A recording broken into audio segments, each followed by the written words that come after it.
And hi, welcome back to Folkwise another Tuesday night, and we are sitting down here with Dr. Kavita Mudan Finn. Kavita, thank you for being on the show with us. Pleased to So be far, here. playing in Kulanati. It is such a fun game.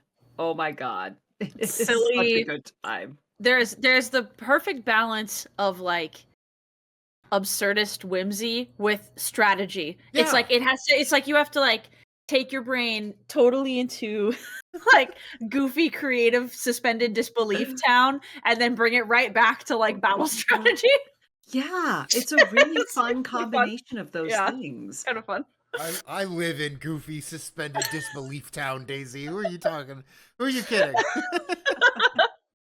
It's a great town from what I hear. It Yeah. is. Oh Oh, it's a yeah. wonderful place to hang out. Property Everyone taxes should are be fine. The tap water's great.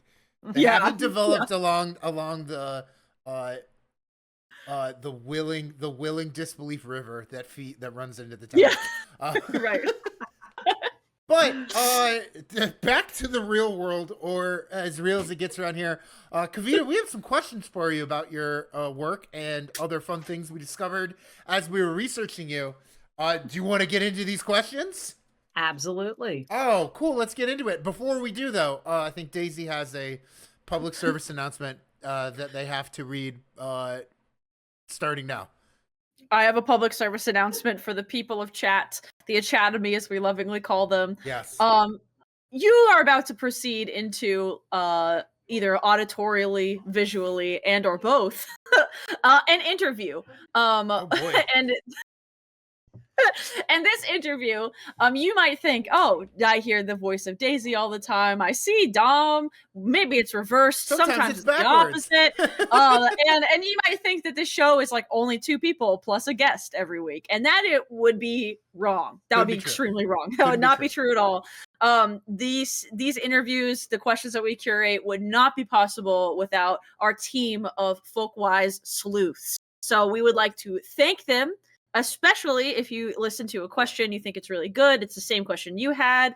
Kavita, if you think something's funny, whatever, don't thank Daisy and Dom of Folkwise. Thank the sleuthing team. And without further ado, Thanks, sleuths. Let's get into this first question. Kavita, let's go for it.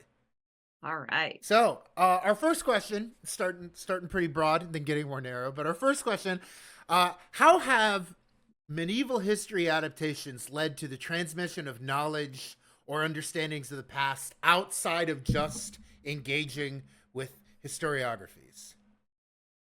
Well, oh, that's tough. Well, one of the things that I at least hope that medieval adaptations are able to do is to make it clear that people in the 1400s were not all that different from people nowadays.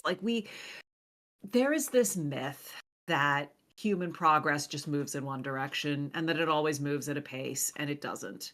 You take 3 steps forward, you take 5 steps back. That's just how it goes. It's not a linear progression. So one of the things that I always try to explain to my students, or at least when I had students, what I always used to try and explain to them was that try to approach the text as itself. Like, just try and think about, if I were a person living in the 1400s and I did not have internet and I did not have television and I had maybe access to 4 printed books if I was lucky. As a person, if you were living in the late 1400s, you might have access to 4 printed books if you were lucky. And most of my entertainment would come from listening. Most of my entertainment would come from hearing things, maybe occasionally seeing things. So but the fact is that we're all still driven by the same emotions. We're all still driven. We all still want the same good stories to listen to and to hear and to understand and to make sense of the world. So it's just a matter of a change in media more than anything else. I often think that if I was around then, I would be going on so many pilgrimages. I guess I do travel for work, but if you say like most of your entertainment is listening, and then I don't know, once every couple of years I go to see like a fleck of Saint Anne's patella or something. Yeah. Yeah. Well, you could be like Marjorie Kemp. Like Marjorie Kemp was this completely like normal middle class woman from England who, after having 14 children, decided that she had a direct line to Jesus Christ and started going on pilgrimages everywhere. Oh wow, 14. 14, yeah, 14 children. Wow. Quite frankly, I have 2 children. After having 14 children, I could see how she'd get there. Yeah, relatable. Don't blame her. Yeah. All right. But no, like This she is, so she did not write it herself because she could not write, but Yeah. she did dictate what is generally regarded to be the first autobiography in English. Oh, fascinating. Yep. And if Yep. man, This is the book of Marjorie Kemp. and Daisy, I don't know if you're like dying to talk about the incorrect belief about things only advancing forward. kind of. I don't know if you're chomping at the bit to follow up on that or champing. I guess I was thinking about like the Venn diagram between medieval studies and folklore studies. And part of what I think you just said is that like the same thing that folklorists talk about is that transmission process. Yes. And the folk transmission process, the way that we intake and then expel creative information and then put a little creative spin on it or whatever, is like is based on the medium or like the vehicle of that transmission. And I don't know, maybe it's because I was just reading Andrew Peck's book about digital legend and belief, but I'm also thinking like book drop. well, I dropped it earlier, so I don't know. Yeah. I was like, whatever. But, And I just won a prize. I get it. But whatever. It just won a prize. But the reason I'm mentioning that is just because it's echoing that idea that like this isn't anything new. Like the internet didn't make us communicate in ways that we would not otherwise. The medium or like the vehicle of it just changed. So putting on like a medieval cap, you're transported back to oral history and then any of the available literature, which was much a smaller take. Anyway, oral history, much bigger, literature, much smaller to pull from. So there was like smaller community networks, and transmitting knowledge could only happen on particular types of connections. So you're just like tracing a different scale in some ways of that transmission process, which I just thought was cool to hear about, because people think it's like, it's all different. We know more things now, so our behavior therefore changes. And it's like, well, is it? We have access to more things, but I would not say that we necessarily know more things, because the whole idea of certainty changes depending on how much information you have access to. So there were people in 1450 or whatever who felt that they were pretty certain about what was going to happen. And only to find out, I don't know, however many years later, that no, in fact, what they thought was going to happen was not, in fact, what was going to happen. And I do think that it is a function of how much information you have access to. And when you think about how much information someone in 1450 had access to, they were limited by geography. They were limited by how much they could access geographically. They were limited by what people they came in contact with on a regular basis. Were they living in a city? Did they have access to a city? Because that's another thing. Like if you look at sort of the difference between a medieval urban population and a medieval rural population, urban populations, they would have had access to different languages. They would have had access to different groups of people, to trade, to mercantilism, to all of these different things that if you were out in the rural counties, you wouldn't. So, and it's not that different from nowadays. Like you go out into the countries and you don't have access to anything. Yeah. Well, and the way the value of knowledge and what knowledge is equally as fraught now as it was then. Like what like like what counts as knowledge? Why do we care? Like what makes sense for my moment, my community or whatever, might not necessarily be what the church is talking about. It might be how to tell I don't know, where to get fresh water when whatever happened. I don't know. But something about the land might be more valuable in terms of knowledge than what we associate with books necessarily. And the fact is that sometimes that folk knowledge would then feed into Yeah. this sort of more canonical ecclesiastical knowledge. You have like the enormous number of local saints. Yeah. Right. Um, Right. the whole Yeah. idea of local saints is basically folklore that is then canonized and then Mhm. eventually becomes part of the Catholic Church, Yeah. um, which is fascinating in its own way. Totally. Oh, We do we love could talk talking about for so long. institutional Yeah. discourse. Yeah. It's like, man, we could talk so long about this. Yeah. We should get to another question. You're right. Yes. But Yeah, no, that was awesome. Thank you. riffing on this Yeah. could be the Oh, whole very interview if we wanted. Kavita, next question. This is more towards like your time teaching, but why is it sometimes good to teach classic texts with their dubious adaptations?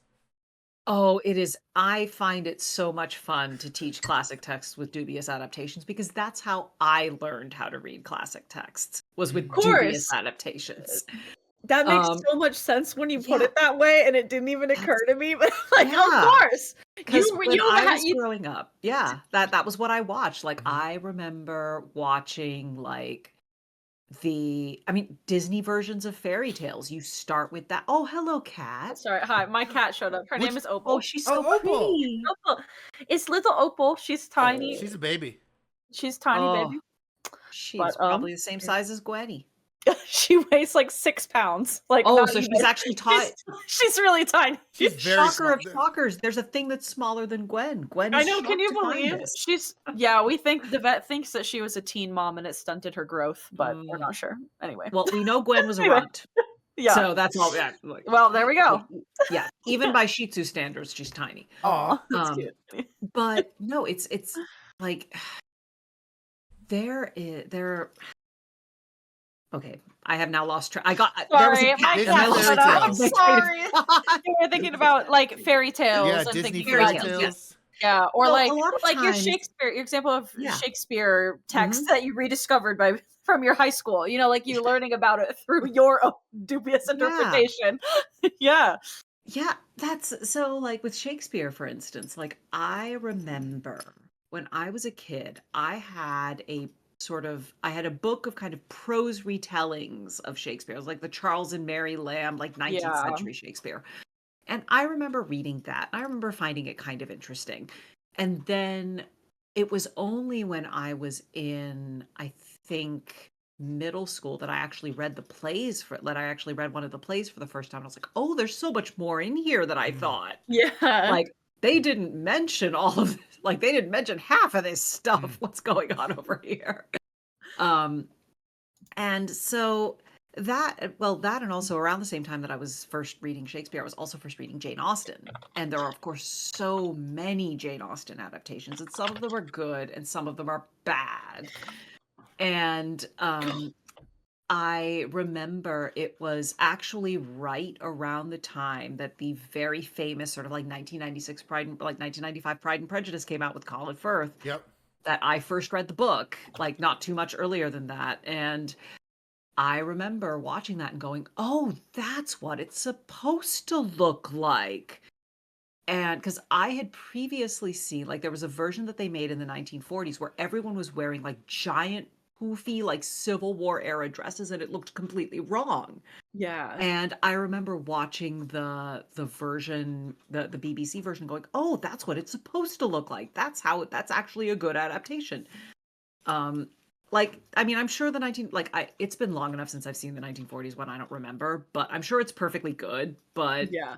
like, just the costumes threw me off completely because I was a pedantic middle schooler, and I was like, Oh, of that's course, not yeah. correct.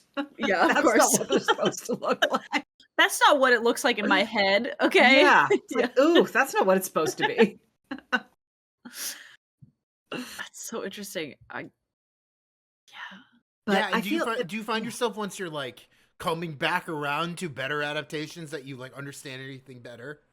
yes. Okay. Well, and also what I do find actually is there are adaptations that I did not like the first time I saw them, but I came back to them 5, even 10 years later, and I went, oh, that's actually good. That's actually really interesting. So back again, this is, oh goodness, this is 1995. Lots of things happened in 1995. So Baz Luhrmann's Romeo and Juliet came out. And That's what I was remember gonna say. I was like the 90s Romeo and Yes. Juliet, right? Yeah. I Romeo remember plus seeing Juliet. it in the theater, and Yeah. I did not know what to do. I was You were a like, teenager. I was like, yeah. this is not what I expected. Of course, the best part was I was seeing it with my dad Oh, because boy. I was like, it's Oh. Romeo and Juliet. It's Shakespeare. You should Yeah. take Yeah. me to see this. Mm. And my father, of course, is just horrified. He's like, what on earth is this? What have they done to Shakespeare? They have butchered it. And I just sat there having very complicated feelings that I could not articulate. Yeah. And until like 4 years later, when I'm in college and I rewatch it and I go, oh, Baz Luhrmann understood this play way better than I thought he did. Yeah. To this day, it is probably my favorite adaptation of Romeo and Juliet. It's so good. And both he and the cast managed to really capture the fact that every single second of that play is this razor's edge between like joy and violence. Violence is always there. And I think that adaptation captured that more than any other one that I have ever seen. I hadn't even thought of Romeo and Juliet that way, but I'm like thinking back on I have watching but that. I mean, it really. I'm not a big. We live on I'm a not razor's edge of joy and violence. Yeah. That's fair. Well, it's one of those plays where every time I taught it, I have had to reteach it because it's something that they students read it in high school and then they come to college and they go, ugh, Romeo and Juliet. It's about teenagers falling in love. Yeah. It's like, no, it's about actually the not. violence inherent in the system, and it's about two teenagers who get murdered because because of the violence inherent in the system. It is the teacher from Mean Girls saying, like, don't have sex or you will get pregnant and die. Yeah, yeah. It is. But except it's not. Yeah. Like one of the things that I have had to sort of and I used to yell this at my students all the time. Like, no, Romeo and Juliet is an indictment of the parents. It's not an indictment of the children. Oh, yeah. Yeah. And that's the thing I think they don't teach it in that way in high school. They don't teach it as, oh my God, this is this play telling everyone, hey, the parents are doing horrible, horrible things and they are raising their children to kill each other. And that's bad. Yeah. And that's such a great point. Yeah. But the way that it ends up getting taught in high schools is don't have sex, don't get pregnant, or you'll die. Yeah. Yeah. When we read Romeo and Juliet my sophomore year with Mrs. Farina, she did lean into the Italianness of it all. That it was very Italian. Live in Verona and everyone's carrying a sword. Yeah. I mean, it's not wrong. Not wrong. I have kind of a, like, I don't know, maybe like a short answer, maybe not, technical follow-up. I'm curious about what you count as an adaptation, with one example in particular that I'm thinking of, because you mentioned Jane Austen, Pride of Prejudice, but Jane Eyre. Have you ever read The Wide Sargasso Sea? Yes. You are like the only other person who has read this, and I love it. Okay. I love took a class. So my freshman year in undergrad, I took an honors English seminar that was basically all about Jane Eyre. Okay. And so we read all of Jane Eyre. We read so much criticism. It made my head spin. Yeah. And then the second half of the semester, we read Wide Sargasso Sea as a post-colonial retelling of Jane Eyre. Yep. And I had read it before because I had actually come across it in high school because I was looking, like, because I had read Jane Eyre and I was like, I want more about this. And so I randomly tripped over it, had no idea what it was, and read it, was so confused. Yeah, and then it was only when I read it in college in class that I went, oh, that's what she's doing. Okay, now I understand. But reading it without context in high school did not work out. But thankfully I got to it properly. But it's a great book. It's so good. Yeah. Plug that book for people who are interested in okay. I don't know this book, but you said Sargasso Sea, and I think you're going back to a place of eels. Well, yes, the eels, the Bermuda Triangle. Yes, it's the eels in the Bermuda Triangle in the Caribbean. Yeah. So it's basically the story of Edward Rochester's first wife. So remember, Jane Eyre. Okay. So in Jane Eyre, she's in love with Edward Rochester. I've just heard Daisy talk about how no one knows where eels come from. Well, I have a separate story about Yeah. eels that is actually medieval. Okay. But Oh I my will get to gosh. that. Okay. Yeah. Jane Eyre Write it Medieval down right Eels. now. Okay. in that order. In the order. Yes. Okay. So, but as far as Jane Eyre goes, so Yeah. basically, with Jane Eyre, she's a governess. She goes to work in this big fancy house, and the man who owns the big Yeah. fancy house, Edward Rochester, he falls in love with her. They almost get married, but then, surprise, turns out he has a wife who's still alive, and he's been hiding her in the attic the whole time. Mhm. Now, because this is the 19th century, and this is Charlotte Bronte, and she had some views, Okay. this woman is basically described as like this monster, this horrible woman. And the only details that we get about her previous life is that he met her somewhere in the Caribbean and married her for her money, which is, well, doesn't say very much about him. Mhm. Yeah. And when he brought her back to England, something happened and he said that she went mad. So instead of, helping her, he locked her in the attic, as one does. He So- tried to cure her hysteria in a tried sort to of cure her hysteria by locking Yeah. her in an attic. yellow wallpaper type situation. Yeah, Yeah. exactly. You could see the yellow wallpaper coming out of Yeah. this. So, Yeah.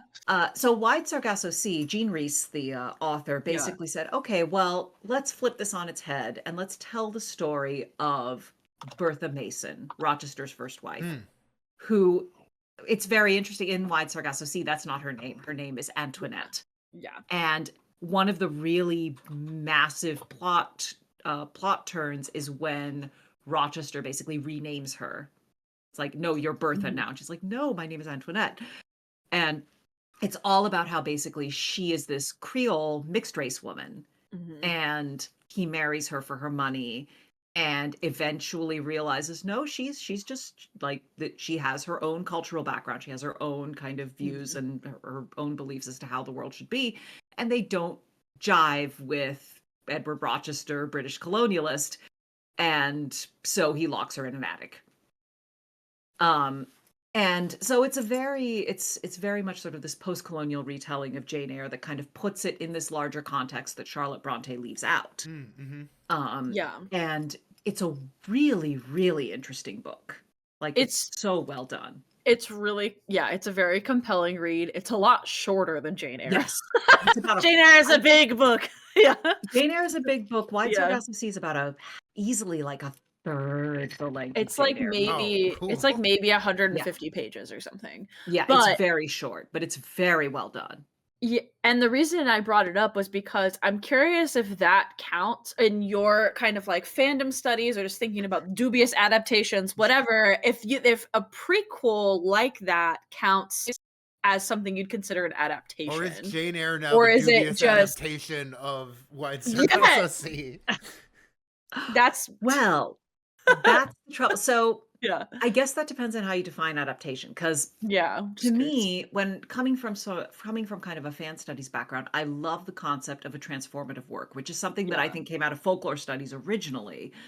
Yeah. Because I came across it in, I want to say, kind of the mid-aughts, kind of mid to late aughts.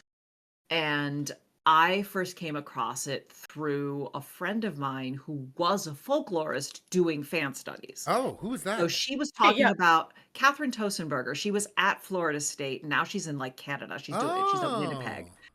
Cool. But she wrote one of what I thought was like the most amazing encapsulation of the kind of storytelling that happens in fan fiction. And she talks about it as what she calls recursive storytelling, where Ooh, basically yeah. you have this story that is being told and retold and changed and shifted, and it becomes part of this community.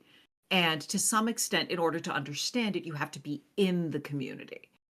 So it's this interesting form of storytelling that I've been kind of playing with in my own scholarly work. And also because, like, as someone who has been, like, I have always been interested in retellings of stories. I have always been interested in following narratives across time. So I remember when I was in kind of middle school and high school, and I would sort of stumble over these published retellings of things, and I would wonder where they came from, and I would have no context for them.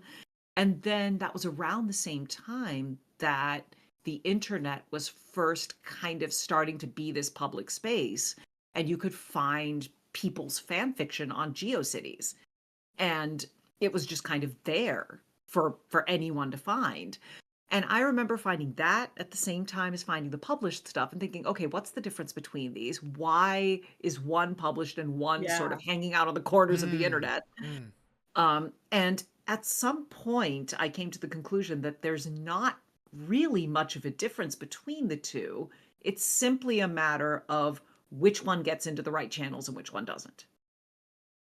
Because you can get Fascinating. a lot of the same kind of storytelling that's happening in both of these spaces, sometimes even simultaneously. And these are two spaces that do not necessarily speak to each other, or at least they did not until, I would say, about the last 10 years. Yeah. Yeah. And the last 10 years, we've started seeing this really bizarre kind of cross-pollination happening between kind of fans and consumers of media and producers of media. Mhm. It's, in some ways, it's a really good thing. In some ways, it's not a good thing. In some ways, bad things are Yeah. happening as a result of it. Yeah.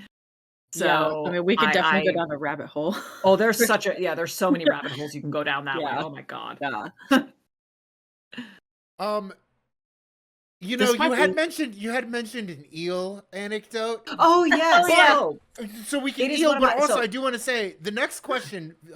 It fits too well, I transition- think. It fits, Not about it eels. fits very well. It's just not about eels. We'll bring Oh. up eels later. Can we circle back to eels? Okay, of so course. with all this in mind, our next question is actually, what are fannish hermeneutics? Oh, goodness. And can you give an example of Shakespeare?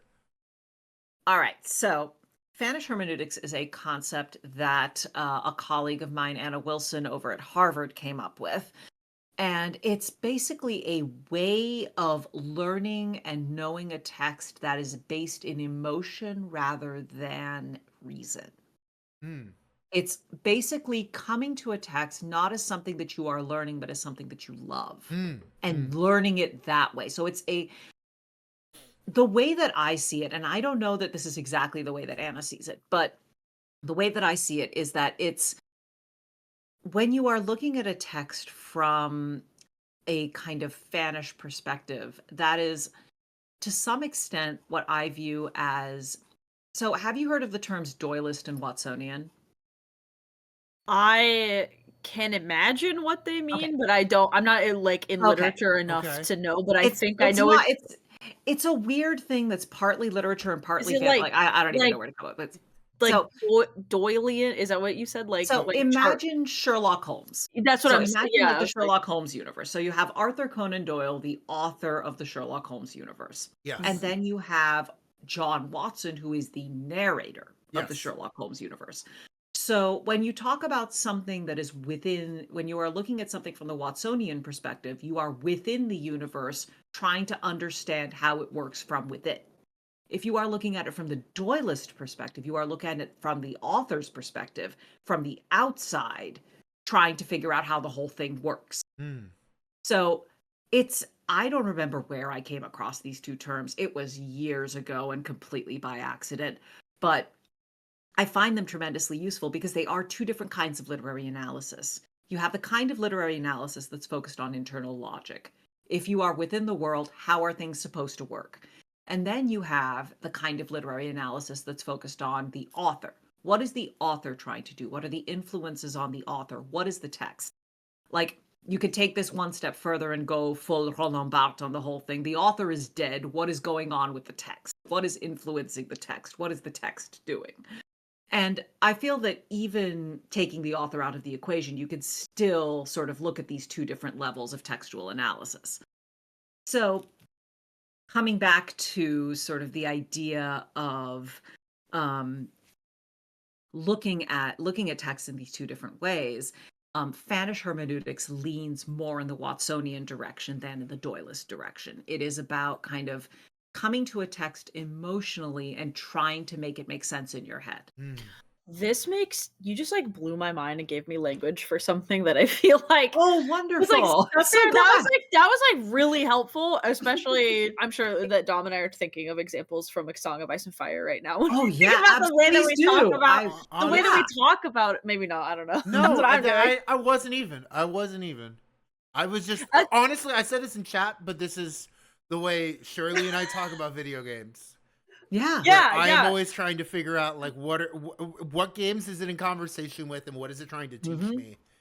And Yeah. and I don't often have that connection of like what is going on in the world, you know? Yeah. Yeah. See, and that's why I guess this made me think of this why I like A Song of Ice and Fire so much, Mhm. because I do think that there's a really strong internal logic to the world Yes. building that Yes, gets there that is. that not every single, fantasy writer, it trips me up sometimes where I'm like, okay, but Yeah. where did magic come from? Like, and Yes. there's no answer. And sometimes I'm supposed to be okay with that, the fact that there's no answer. But then that would be an interpretation of the author doesn't want me to have an answer, which then Yes. I switched what perspective I'm interpreting that with. That is Yes. so interesting. That's really my paradigm helpful. for this That's concept. super helpful. My paradigm for this concept, Daisy and Kavita, is actually Les Miserables. Like, because I tell people my favorite character is a Victor Hugo, the angry narrator. Yes. Yeah. He is a great narrator. Yeah. Okay. That's where I am, Well, Daisy. here, let me talk about sewers for 60 pages. Yes. just because I Oh my like god. sewers. Napoleon chokes on or Caligula chokes on Caiaphas's Mhm. spittle. I still think about Yeah. that line. Anyway.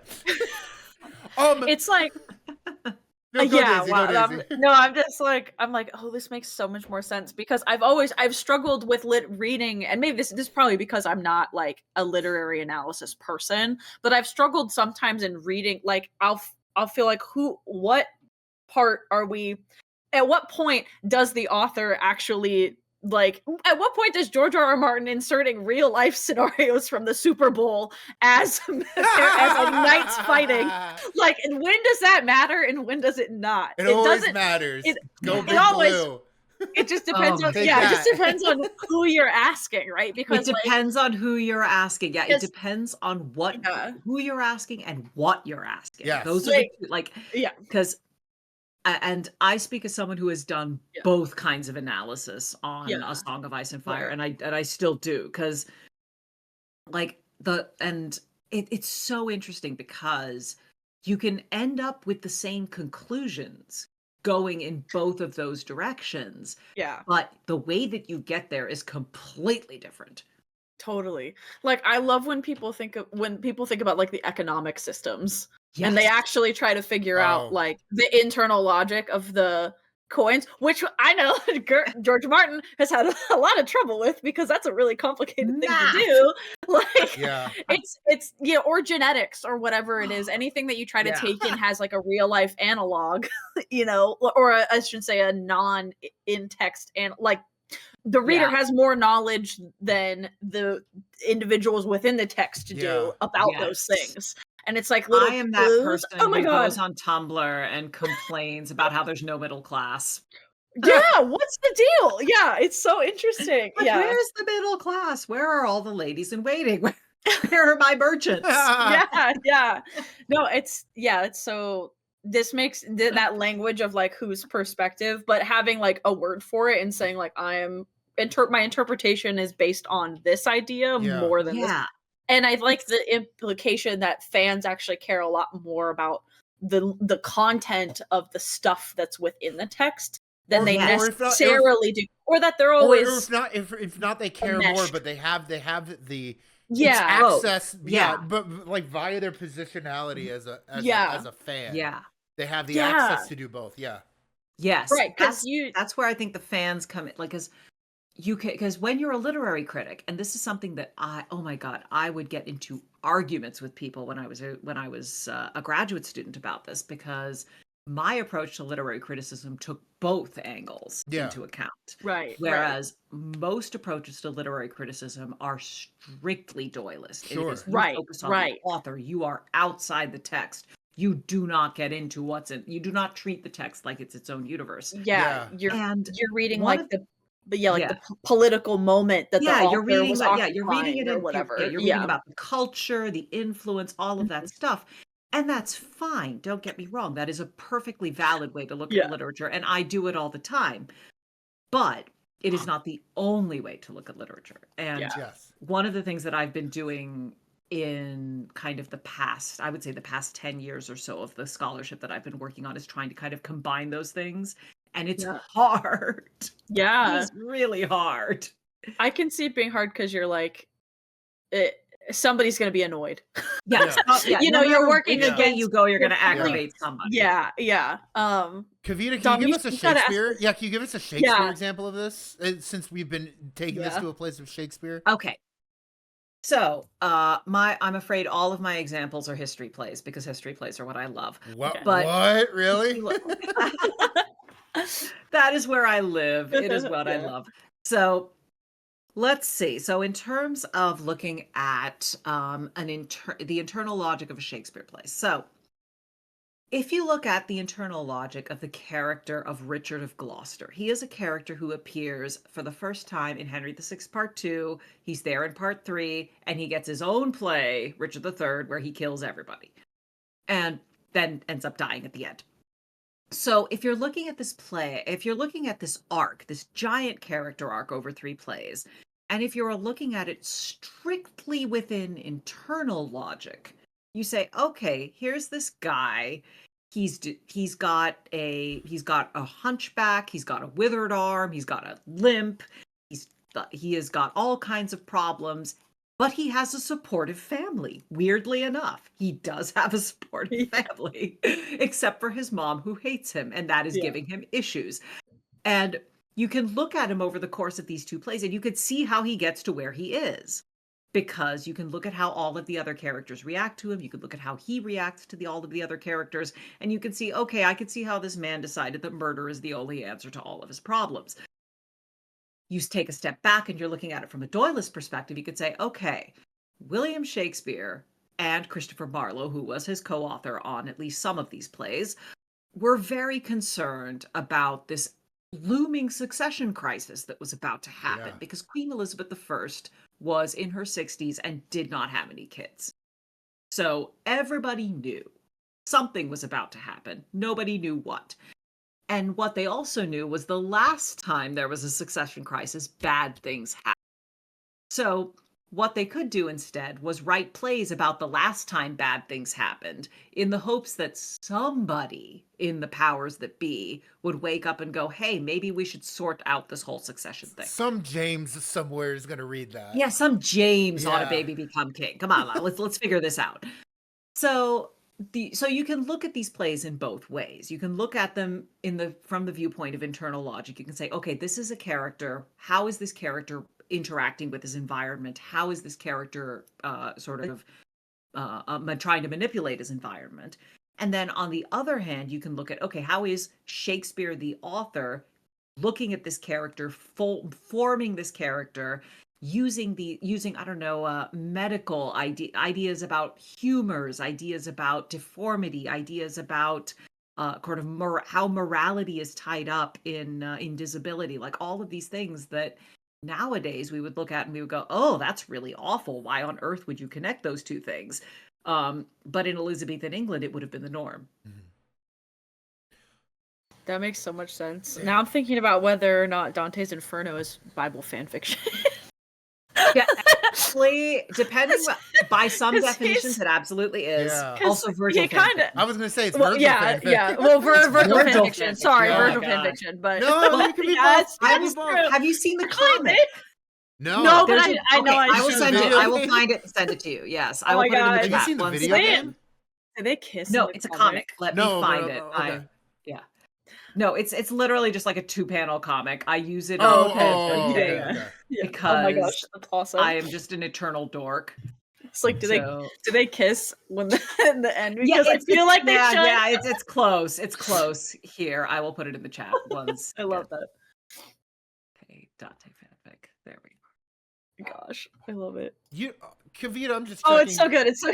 I'm Anyway, not gonna be able to pull that off till after stream. Yeah, But Daisy, yes. yeah. Sounds like it's working.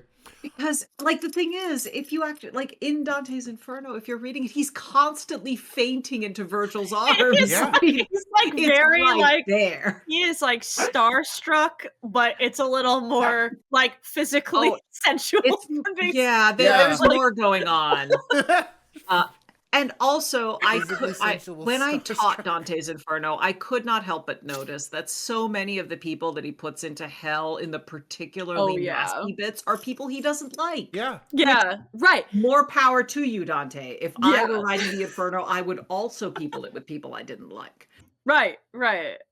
Oh, that's so cool. Kavita, we're going a little over Yeah. with these questions just because we're having too much fun. I hope you don't have like a hard out at 11. Mm-mm. Okay. I cool. know. I'm all Okay. good. Hey, let's Okay. keep it going. keep This is going, the last of yeah. our serious questions before Yeah. we get into this Yeah. into the fun stuff. But I feel like this bleeds right over from what we've been talking about before. But okay, so question about queenship. How is queenship as a concept different in literary text you study versus their fannish adaptations? Oh, well, unfortunately, in the literary texts that I study, there is far less girl bossing than in fantasy. Yeah. There is a lot more sort of hedging bets. There is a lot more careful language. There is a lot more, okay, roll our eyes. The men are actually in charge and there's really nothing we can do about it. So we just have to make the best of it. There's very little of the sort of walk in at the last minute and solve all the problems in a single scene kind of deal that you get in that you get in kind of modern film adaptations. Like, don't get me wrong, I really I watched all 4 seasons of Rain. I did. I watched all 4 seasons. Brave, it was brave bad. to admit to that. It was bad, but I really enjoyed it. I mean, there it goes. There it goes. It was bad, but I enjoyed it. But one of the things that I actually really respected about that show is that unlike pretty much every other adaptation of Elizabeth and Mary Stuart, they never met. And it was the one adaptation where they never met. I was like, Rain, of all the things, the anthropology show is the one that gets it right. Yeah, that's pretty funny. I've been my partner in the background of me doing other things like writing has been playing The Great. Oh, Catherine it's the so Great. much fun. I love Which The is- Great. When you're describing like, girl boss, like woman comes in, save it all, I was like, so that's The Great. Yeah, Yes. girl boss appears I to actually- slay Yeah, queen. I like, but that's a good example of like the fandom of the creators around the show leaning into the fact that of their imperfect interpretation of historical record. Well, yeah, like, and the or thing about The whatever. Great, and also Rain, I Or think if that not both of these yeah. shows. Or if not imperfect, Well- Daisy, just Watsonian.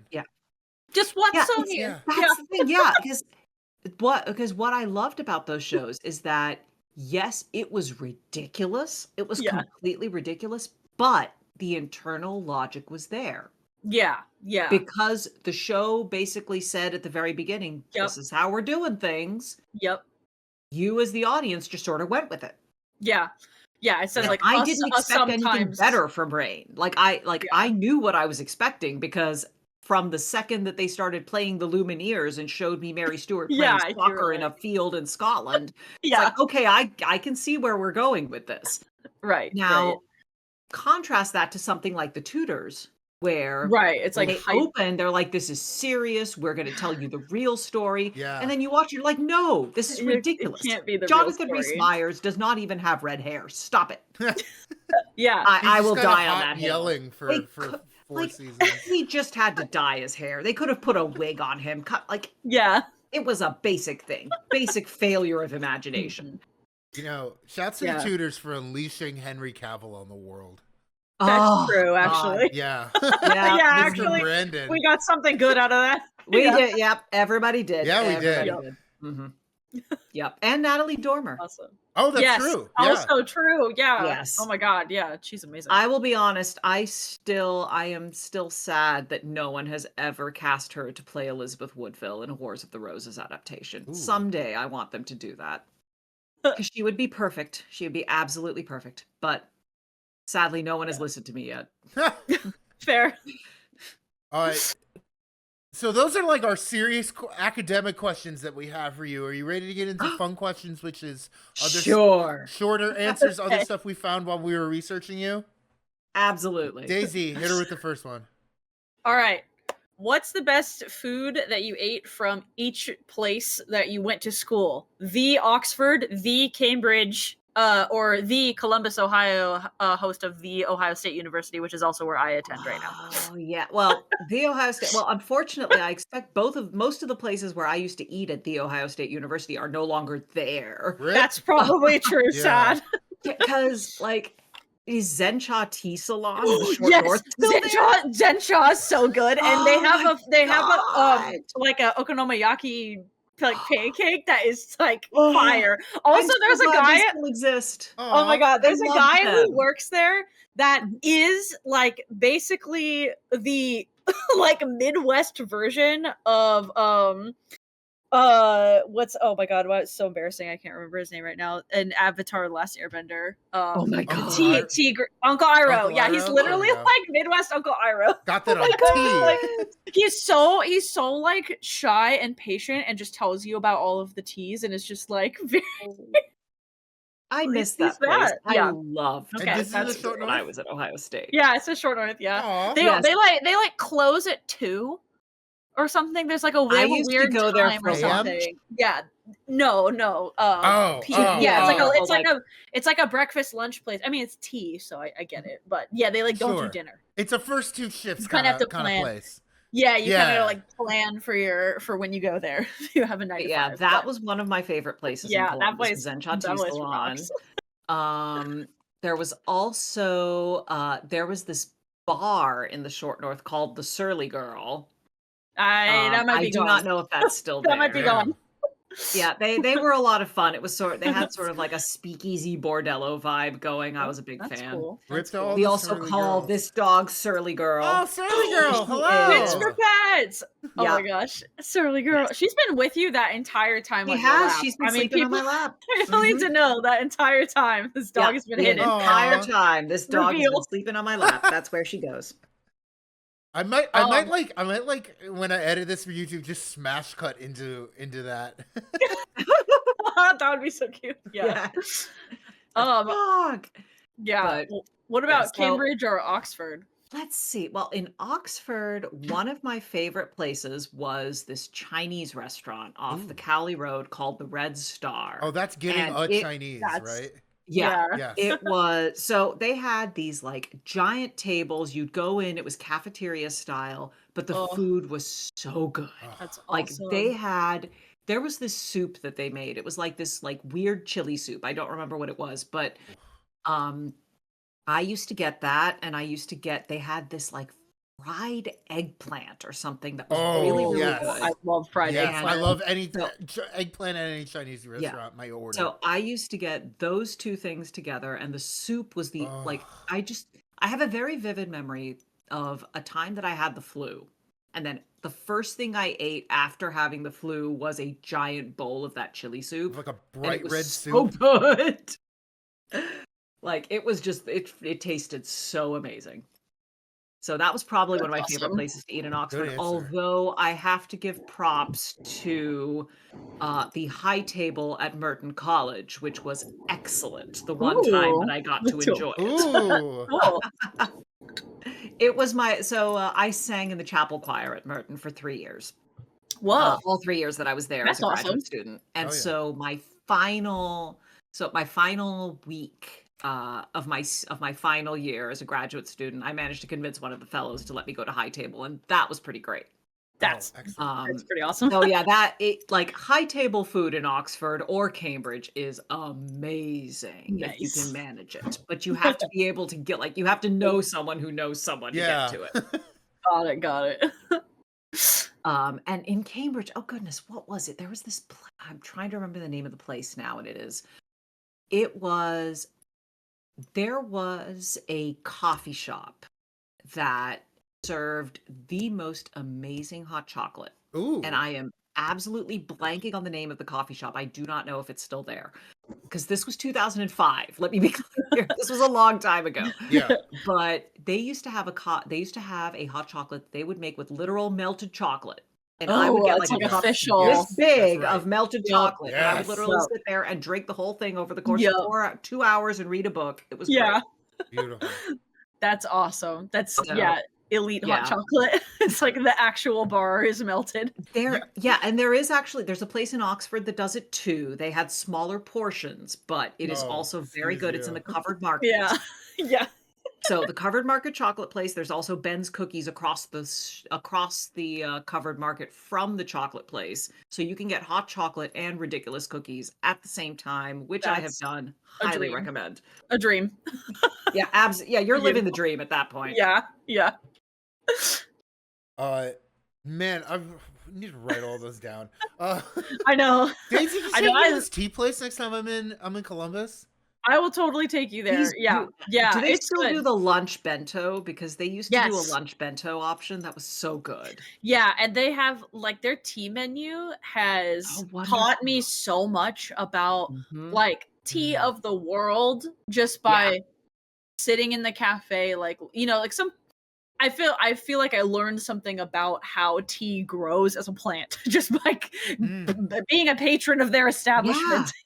That was where I first learned yeah. about it, I'll be honest. I went from there to like buying tea at weird specialty places because I actually knew what I was doing by that It's point. very cool. And they do the whole like they don't just they can just give you a cup of tea to go if you want, but they don't, clearly not the way you're supposed to order there. Like because they'll give you the proper teapot and the whole setup. The whole setup. It's great. It's so cool. Yeah, there's a place in DC that does that too, actually. Oh, really? That's awesome. Yeah, when I lived in DC, there was a place in Georgetown, and I will have to look it up again because I don't remember the name. I'm sure it's still there though, because it's an institution. I love food memories. But it is also like this wonderful little tea shop, like this tea house, like a Japanese style tea house. Yeah. You go up, you sit on the low tables, and you have like they will give you a full tea ceremony if you show up at the right time. That's awesome. So that's awesome. Yeah, it's I love afternoon tea. I love just drinking tea. I do a lot of it. I this reminds me of in the third Three Body Problem book when the aliens like are getting way too into tea. When like their plans for world domination are like distracted by like learning about high tea, and they're just like, oh, we've got a ceremony to learn. Yeah, that's like on brand for me. I like someone talks to me about world domination and then talks to me about food. I will get distracted by food. Yeah, I love that. Our next funsy question: which Plantagenet consort would be the hottest by 2025 standards?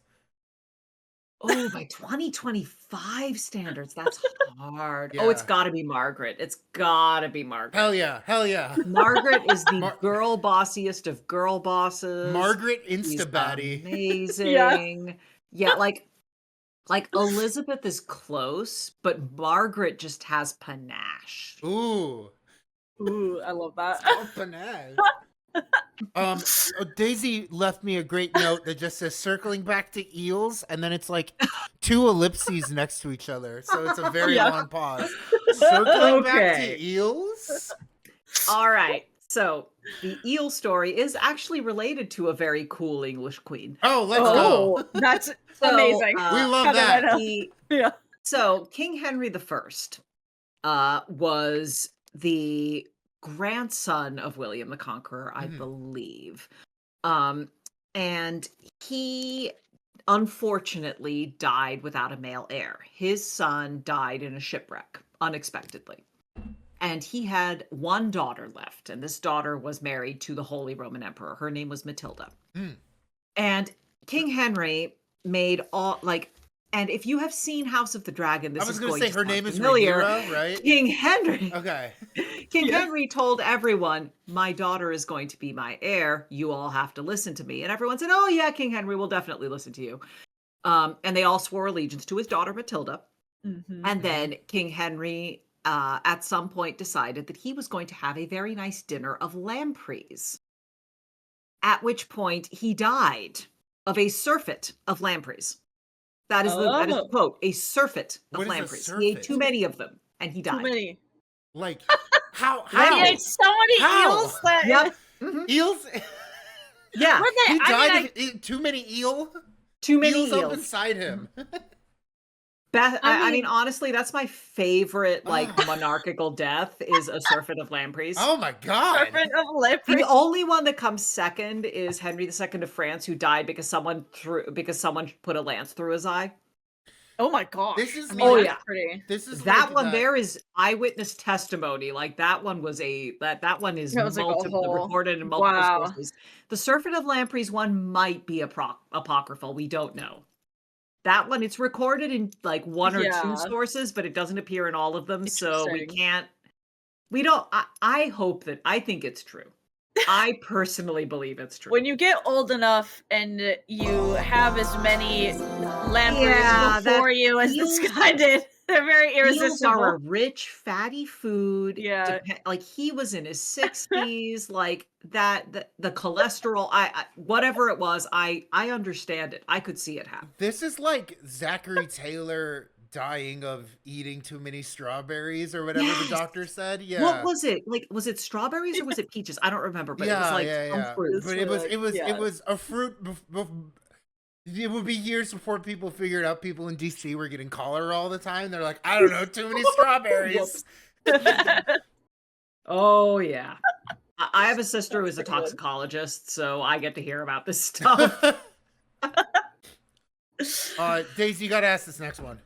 I do, and I'm queuing up a link to drop in the chat actually for this because Oh, God. as we've noted, you've had one of your two dogs who I hear is the, I don't know, better behaved of the two in your lap basically this whole time. Allegedly. Allegedly a cute little like screen, you know, there she is. Yeah, I was like, Hello. she's still here, right? Still here. Yeah, But you do have another little pup who I hear is in prison right now, timeout. yes. for doing crimes, criminal activities. Walter. And Yes. if any of you saw the ads on break, there was an ad for Walter there too because he's a criminal. But what Walter was advertising was that everybody go check out Kavita's website later, which is the link that I'm going to drop in the chat. But the question I have for you is, what's the silliest thing that Walter has stolen? Oh my God. Oh, let's see. Walter has stolen remote controls. What? Walter has stolen. Okay, probably the silliest thing he has stolen, though, is my younger daughter, my 6-year-old, has a hot pink feather boa. Oh, And Walter Love it. loves this Oh. feather boa. what an icon! Walter wants What to an be a icon! fancy Wow. man. Oh. And so every time my daughter leaves her door open, Walter will dart into her room and he So will funny. steal the boa and I he will love that. run away. A fashionista. it's- Yeah, and when I say hot pink, I mean like hot pink. Like, It's a look. Like, oh yeah, it is a look. wow. And he just he grabs it and he runs. Yeah, You people, That's what he people in wants. chat are saying He wants to be fabulous a pup. Fabulous pup. Fabulous pup. so fabulous. He is the Beautiful. most fabulous. Love I that. love that so much. And then our last funsy question is, what's something that George R. R. Martin gets very right about actual medieval peasant life? The fact that your lords would tell you to go and fight somebody and you would just have to do it and there would be no questions asked. Oh, hell yeah. Like, I do wonder that- about that. No. yes, it is a thing. I've been like, Like, I guess It was it a makes war. I sense. never Yeah. met a king or Mhm. earned a penny, but it was a war. Yeah, Yeah. yeah, Yeah. it was at like one of the things that I remember back when A Feast for Crows came out. It was like Mhm. 2005 and people were complaining and it's like, Ugh. okay, yes, it's not what you expected. But I remember getting to the bit in Brienne's good. chapter with the broken man Yes. speech. Yes. And I remember reading that and I My remember favorite. going, oh, It's my holy second favorite crap. chapter. Yeah. Like, so there are a couple of speeches in the Henry VI plays that I am fairly certain were, if not necessarily inspirational, like hanging around in there. Because there's this one scene in Henry VI Part 3, which is a little bit it's hokey on the page, but it absolutely nails in performance.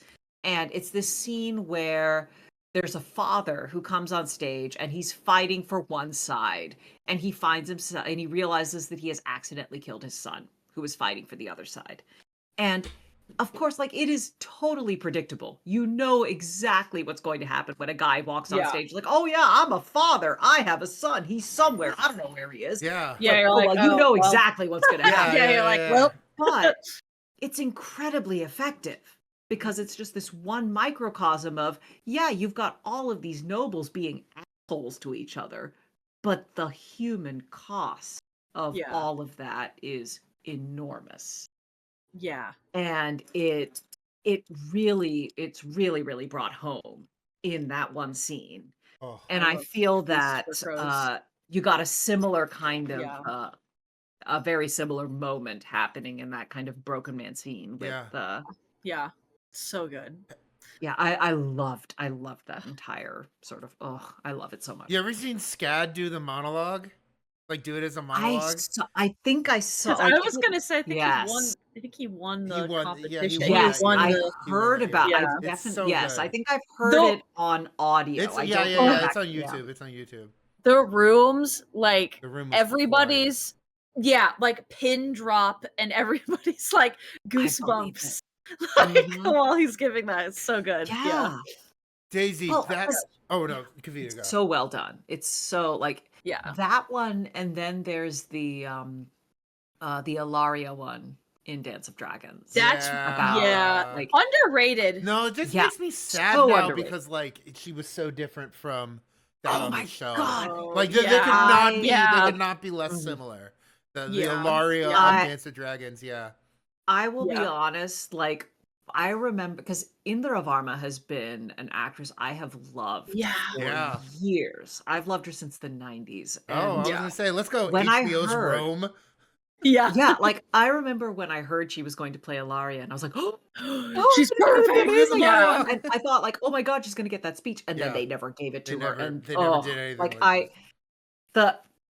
don't start me on the thorn. Yeah, we like Brienne 5, my second favorite chapter in the whole series. Daisy, are you like best friends enough with me to know what my favorite chapter in A Song of Ice and Fire is? I swear, I think you've asked. What is it? I think that we've talked about this before. I want to say it's a Robert chapter. No. Or it's like no, it's not. It's not a Ned Robert conversation. Okay, Robert at the end. It's a Clash of Kings prologue. It's Clash of Kings prologue. Of course, that's a that's my favorite one. That's my favorite one. I could see why. No, you were close with Robert. I was but like, it's Davos Stannis. It's Davos and Stannis. Melisandre. He's in there. Yeah, Robert's in there. He's there, but it's the Stannis one. He's the absent presence. He's the structuring absence. Yes, he's like the structure. There you go. But I know. Exactly. Wait, can I guess your favorite, Daisy? You can get. I don't know if I've narrowed it down enough. I mean, it's been a second since I've read Varamir Sixskins. Well, actually, wait a minute. Hold on. That might be my favorite. I think I'd have to reread again to be official about that, but I do love that. Have you seen Kavita? Have you seen Daisy's Varamir Sixskins cosplay? No. Post that in chat. Post it in chat. Post it in chat. I have I'll have to find a picture of it. Oh my God, it's so funny. It makes me smile every time I see it. I have stuffed animals all over my body. Yeah, you have that's 6 incredible. stuffed animals on you. It's very good. Great. I'll find it. Oh, here. Oh my God. Who'd you find it? I have never managed to actually do cosplay for Asimov. I've wanted to, but I have never actually done it. I put it in the stream mods chat. I have oh my God! Oh, that's fantastic! There's a picture of us somewhere. It's like me as Damon and you as Varamir. That's excellent. 2 people you never want to meet. Yeah, Curse he has rotation. No, you never want to meet. Curse blunt rotation is Varamir and all of the 6 skins. Yes. Oh my God. Absolutely. He has like a shadow cat, a snow bear, 3 dire wolves, and an owl. Yeah, I was about to say there's a bird in there somewhere. Yeah, an owl. I know he has a bird. Owl. Yeah. So silly. Anyway. This is going to lead into the next thing we're doing. perfectly the last thing we're doing is it? tonight. What's my favorite chapter? Oh, what is your favorite chapter? Oh yeah, I wait. don't know. That's the Yeah, problem. I don't know. There's a lot of really good ones. I do also like some of the Danny chapters. I love the House of the Undying. Yeah, that's so cool. That's one of the ones I Undying. immediately reread. Yeah. I'm like, okay, Yeah. we're gonna have to rewind this.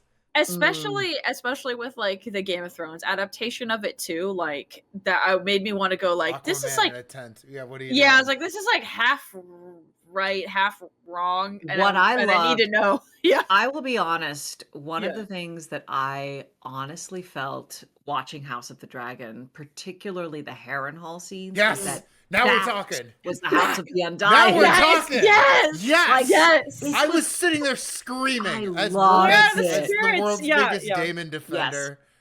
Oh yeah, I was As Damon's absolutely defense attorney, I shrieking was sitting during there those scenes. screaming. Yeah. Yeah.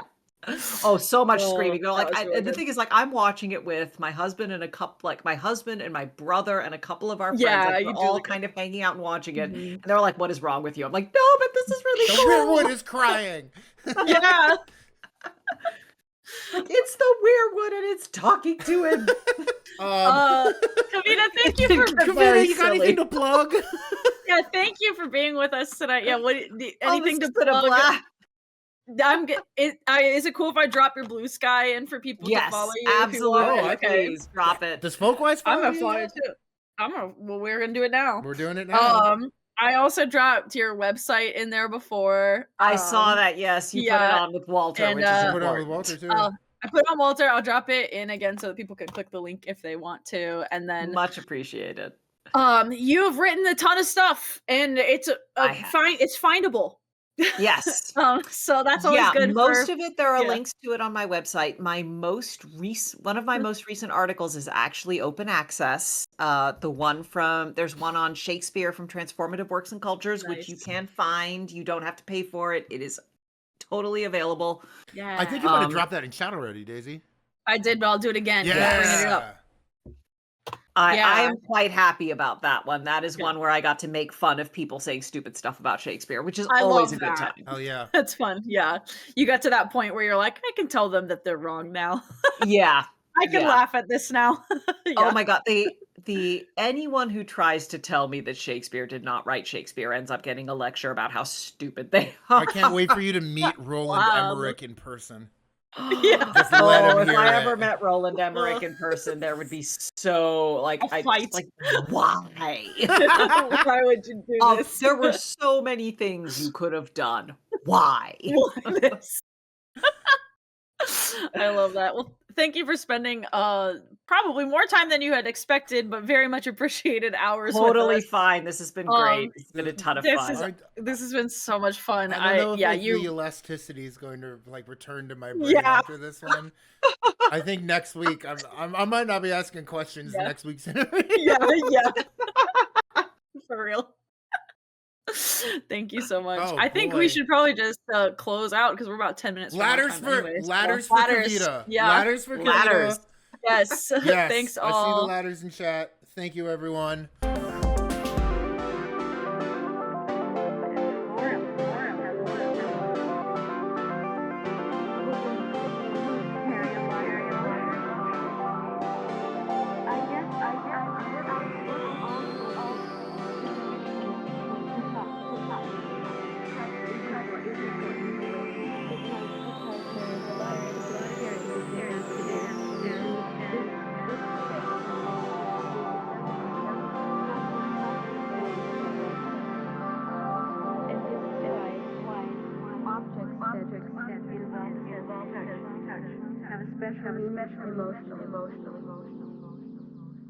Quilts have had meaning on many levels.